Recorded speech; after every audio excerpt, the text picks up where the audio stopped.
Last episode में हमने देखा था कि एलेक्स और सेकंड बॉडी ने चोंग पर अचानक से हमला कर दिया था जब वो ट्रेनिंग कर रहा था, जिसकी वजह से वो काफी घायल हो गया था। जिसके बाद वो जिस प्रीशियस स्टोन पर बैठकर ट्रेनिंग कर रहा था वो उसे वहीं छोड़कर भाग गया था। अब आगे तो एपिसोड 175 की शुरुआत में सेकंड बॉडी एलेक्स से कहती है कि मुझे माफ कर दो, चोंग तो यहाँ से भाग गया। ये सुन के एलेक्स उससे कहता है कि तुम्हें माफी मांगने की जरूरत नहीं, तुम्हारे ही आइडिया की मदद से हम उसे डरा पाए।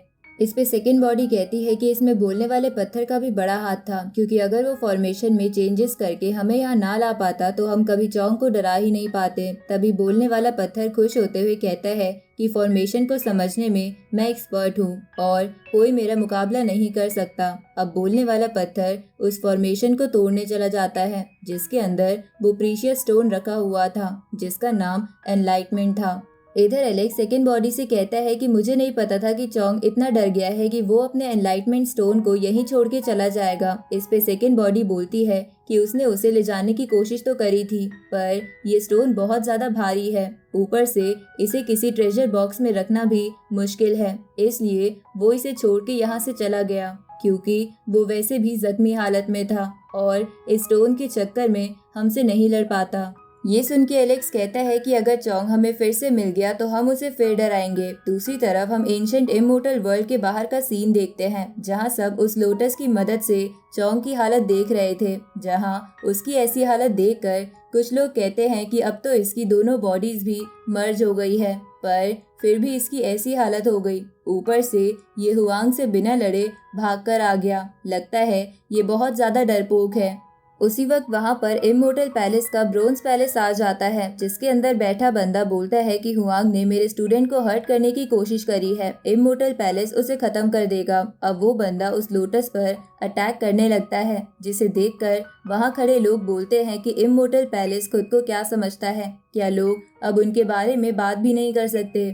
अब वहां खड़े लोग उस अटैक पर स्वॉर्ड से वार करने लगते हैं क्योंकि वो अटैक उन्हें भी लग सकता था, पर उनकी स्वॉर्ड से कुछ भी नहीं होता। लेकिन तभी उस अटैक की तरफ एक तेज रोशनी आती है जिसकी वजह से वो तबाह हो जाता है। इधर हम देखते हैं कि वो तेज रोशनी इमोर्टल बीइंग की स्पिरिचुअल फॉर्म ने रिलीज करी थी, जो अब उस इमोर्टल पैलेस में बैठे बंदे से कहता है कि हुआंग एक टैलेंटेड लड़का है जिसे तुम सप्रेस करने के लिए अपनी मर्जी नहीं चला सकते। इस पे वो इमोर्टल पैलेस में बैठा बंदा कहता है कि तुम करेंटली अपनी स्पिरिचुअल फॉर्म का इस्तेमाल कर रहे हो, इसलिए तुम्हें मेरे बेसिक अटैक को भी खत्म करने में अपनी पूरी ताकत का इस्तेमाल करना पड़ा, तो अच्छा होगा तुम मेरे काम में दखल मत दो। इस पे वो इमोर्टल बीइंग कहता है कि मैं एंशिएंट वर्ल्ड में होने वाली चीजों में ना दखल दूंगा ना किसी को देने दूंगा। अगर तुम्हें उसे खत्म करना है तो उसे एंशिएंट इमोर्टल वर्ल्ड से बाहर आने दो, वरना तुम भी जानते हो कि अगर मैं अपनी असली बॉडी के साथ यहाँ आ गया तो तुम्हें कोई नहीं बचा पाएगा। अब ये बोल के उस इमोर्टल बीइंग की स्पिरिचुअल बॉडी गायब हो जाती है। इधर ये सुन के पैलेस वाला बंदा कहता है कि तुम जितना उसे प्रोटेक्ट करोगे उतना उसे मारने की मेरी इच्छा और बढ़ेगी। इधर हम एंशिएंट इमोर्टल वर्ल्ड में क्रिस्टल स्प्रिंग वैली को देखते हैं जहां चोंग बहुत ही जख्मी हालत में धीरे धीरे आगे बढ़ रहा था। तभी वो अपने सामने किसी को देखता है, लेकिन फॉग की वजह से उसका चेहरा साफ नहीं दिख रहा था, इसलिए वो अपना एक अटैक तैयार कर लेता है। पर जब फॉग हटता है तो उसे पता चलता है कि वो जेसिका है, जिसे देखकर चोंग थोड़ा रिलैक्स होता है और जख्मी होने के कारण नीचे गिरने लगता है, पर जेसिका उसे बचा लेती है। जिसके बाद वो चोंग से कहती है कि मैं यहाँ पर ट्रेनिंग कर रही थी, पर तुम इतने इंजर्ड कैसे हो गए। इस पे चोंग कहता है कि मेरी ये हालत हुआंग की वजह से हुई है। इस पे जेसिका कहती है कि जब कोई भी एकांत में बैठकर ट्रेनिंग करता है तो उस पे अटैक करना बड़ा आसान होता है, इसलिए तुम्हें चिंता करने की कोई जरूरत नहीं है, इसमें तुम्हारी गलती नहीं है, तुम बस उसे फाइनल स्टेज में हराने की तैयारी करो, क्योंकि मुझे पक्का विश्वास है कि वो भी फाइनल बैटल की तैयारी कर रहा होगा। ऊपर से अगर तुम एनलाइटमेंट स्टोन वहीं छोड़ के आए हो तो वो उसे भी ले गया होगा। इस पे चोंग कहता है कि जहां मैं ट्रेनिंग कर रहा था उसके नीचे मैंने एक फॉर्मेशन बना रखी है जिसकी वजह से उस एनलाइटमेंट स्टोन को वहां से हिलाना नामुमकिन है। अगर उसे एनलाइटमेंट स्टोन पर ट्रेनिंग करनी है तो उसे वहीं बैठकर करनी होगी। ये सुन के जेसिका चोंग से कहती है कि तब तो हमें उस पे वैसे ही अटैक करना चाहिए जैसे उसने तुम पे करा है।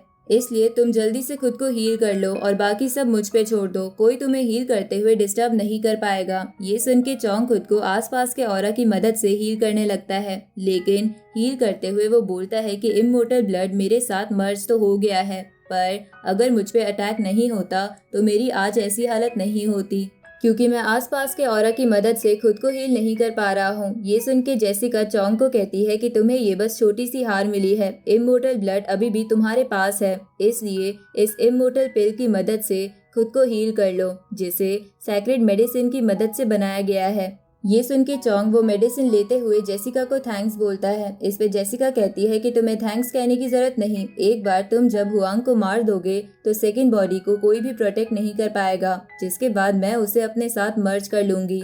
तभी उस मेडिसिन की मदद से चोंग के घाव हील होने लगते हैं, लेकिन उसे अभी भी पूरी तरह हील करने के लिए थोड़े और टाइम की जरूरत थी।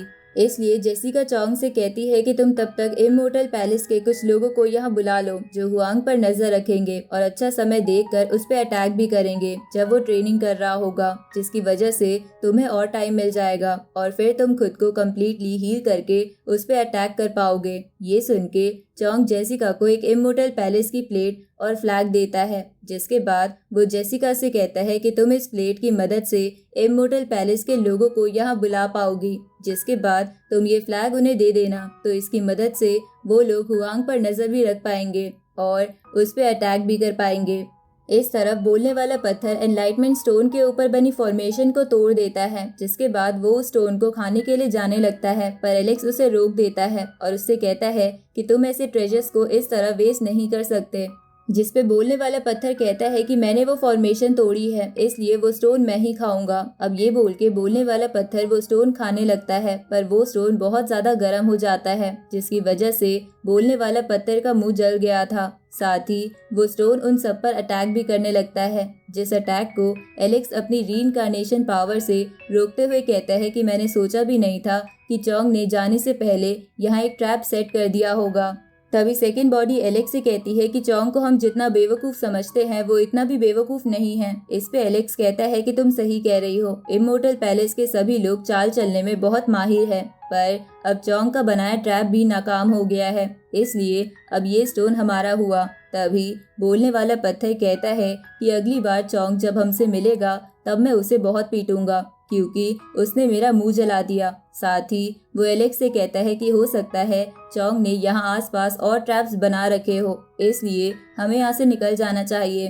तभी सेकंड बॉडी भी कहती है कि तुम्हारे लिए अभी सबसे इम्पोर्टेंट है कि तुम इस एनलाइटमेंट स्टोन पर ट्रेनिंग करो, इसलिए तुम्हें जल्दी से जल्दी बोन बुक ढूंढनी चाहिए। ये सुन के एलेक्स बोलने वाले पत्थर को बोन बुक और आसपास कुछ मेडिसिन ढूंढने भेज देता है, ताकि एलेक्स उन्हें एनलाइटमेंट स्टोन पर बैठकर कंज्यूम कर सके। इसके बाद एलेक्स उस स्टोन को उठाने की कोशिश करता है ताकि वो उसे यहाँ से ले जा सके, लेकिन एलेक्स उसे ज्यादा ऊपर नहीं उठा पाता। तो ये देखकर सेकंड बॉडी एलेक्स से कहती है कि अगर तुम भी इसे नहीं उठा पाए तो इसका मतलब ये स्टोन सच में बहुत भारी है। इस पे एलेक्स कहता है कि अगर मैं इसे कहीं और नहीं ले जा सकता तो मैं यही ट्रेनिंग करूंगा। ये सुन के सेकंड बॉडी एलेक्स से कहती है कि अगर तुम पर ट्रेनिंग करते टाइम चोंग ने अटैक कर दिया तो तुम क्या करोगे। इस तरफ हम देखते हैं कि जेसिका ने इमोर्टल पैलेस के कुछ लोगों को उस जंगल में भेज दिया था, जो उन फ्लैग्स की मदद से एक पोर्टल बनाते हैं और हुआंग को उसकी मदद से देखने लगते हैं। जहां देखते हुए उनका कैप्टन कहता है कि हमें हुआंग पर तब तक अटैक नहीं करना जब तक वो ट्रेनिंग करने ना बैठ जाए। इधर एलेक्स सेकंड बॉडी से कहता है कि मैं ये अपॉर्चुनिटी मिस नहीं कर सकता, ऊपर से मुझे यहाँ प्रोटेक्ट करने के लिए तुम और बोलने वाला पत्थर भी तो यहाँ हो। ये सुन के सेकंड बॉडी इसके लिए मान जाती है, लेकिन वो एलेक्स से कहती है कि तुम ट्रेनिंग में बिल्कुल ही मत खो जाना, क्योंकि हो सकता है समय आने पर हमें यहाँ से भागना पड़े। अब एलेक्स स्टोन पर बैठकर अपनी ट्रेनिंग स्टार्ट कर देता है। इधर ये देखकर वो इमोर्टल पैलेस के सिपाही बहुत सारी स्वॉर्ड बनाकर उस पोर्टल में भेज देते हैं, जो एलेक्स को चारों ओर से घेर लेती है। तो उन्हें देखकर सेकंड बॉडी एलेक्स के चारों ओर एक शील्ड बना देती है, ताकि उसे ट्रेनिंग करते हुए डिस्टर्बेंस ना हो। तभी सेकंड बॉडी को ब्लू फ्लेम की मदद से पता चल जाता है कि उन पे अटैक करने वाले लोग आसपास ही है, इसलिए सेकंड बॉडी उस जंगल के कई सारे ट्रीज निकाल के एक जगह फेंकने लगती है। जहाँ से उसे उन लोगों की एनर्जी महसूस हो रही थी, पर वो लोग खुद को शील्ड बना के उन ट्रीज से बच लेते हैं। पर उस शील्ड को सेकंड बॉडी देख लेती है, जिसके बाद वो उस जगह के आसपास के पेड़ों को भी हटा देती है ताकि वो उन लोगों को साफ साफ देख सके। अब उन लोगों का कैप्टन सेकंड बॉडी से कहता है कि आप जेसिका गॉडेस की सेकंड बॉडी हो, तो आप हुआंग का साथ क्यों दे रही हो? इसके बजाय तो आपको जेसिका के साथ मर्ज होके मेरे मास्टर का साथ देना चाहिए, क्योंकि आप जब तक इसका साथ दोगी तब तक आपको छुप छुप कर रहना होगा। ये सुन के सेकेंड बॉडी उस कैप्टन से कहती है कि लगता है तुम्हें चोंग के साथ साथ जेसिका ने भी यहाँ सिखाकर भेजा है। इस पे वो कैप्टन कहता है कि आप बहुत ही समझदार हो, पर अब मैं बातों में टाइम वेस्ट नहीं करूंगा। अब वो कैप्टन एक बड़ी सी स्वॉर्ड बना के उसे सेकेंड बॉडी की तरफ भेजता है, तो सेकेंड बॉडी उसे शील्ड बना के रोकने की कोशिश करती है, पर उस कैप्टन के सारे साथी अपनी पावर भी कैप्टन में ट्रांसफर करने लगते हैं, जिसकी वजह से उस स्वॉर्ड की ताकत बहुत बढ़ जाती है और इसके कारण सेकंड बॉडी को उसे रोकने में प्रॉब्लम हो रही थी। तभी बोलने वाला पत्थर सेकंड बॉडी से पूछता है कि अब हम क्या करेंगे। उसी वक्त एलेक्स बोलने वाले पत्थर की लाई हुई मेडिसिन्स को कंज्यूम कर चुका था, जिसकी वजह से वो अपनी ट्रेनिंग से उठ जाता है और सेकंड बॉडी को उसको प्रोटेक्ट करने के लिए थैंक यू बोलते हुए उस कैप्टन की स्वॉर्ड को अपनी 2 उंगलियों से तोड़ देता है, जिसकी वजह से वो कैप्टन दूर जाके गिरता है। अब एलेक्स अपने थंडर अटैक से कैप्टन के साथियों को मार देता है, पर वो कैप्टन वहां से बच के भाग जाता है।